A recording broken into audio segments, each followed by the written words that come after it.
Hello, welcome to one of our other videos. Now we own a Duramax shed and we've done a previous video on this. Basically not happy with it, if I'm honest. And one of the things we weren't happy with was the way of securing it. It's got some cheap plastic handles that can be pulled off or just cut in half, even if you've got a padlock through it. So we want to secure this Duramax shed. It's got hollow doors and we want to put a bolt in and we want to be able to put a padlock on it. So how have we done it?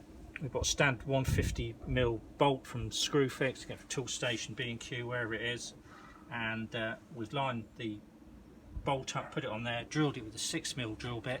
And for those who have never heard of them, we've used a thing called peel rivets.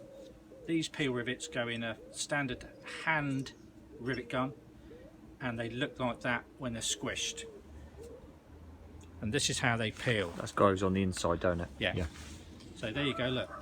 As I'm doing it, you can see it. It can be used for a multitude of other things. So that's the head there, you can see. That's on the other side of the plastic, and it's locked this bolt in place, and it's quite secure. The only way now getting these out is to drill them out. Okay, yeah, so it's better than putting screws or bolts through it, and it's a bit of a flush fitting. Right, we weren't going to talk about screws and bolts, but screws will come out and bolts are awkward to get into the plastic. Right.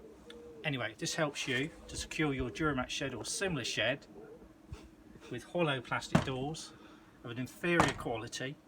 No, the doors are fine, it's just the handles and the locking mechanism. The doors are fine. Not on this one because they don't fit very well. Right. This might be a solution for you. And if you like this video, please subscribe to our channel. Thank you.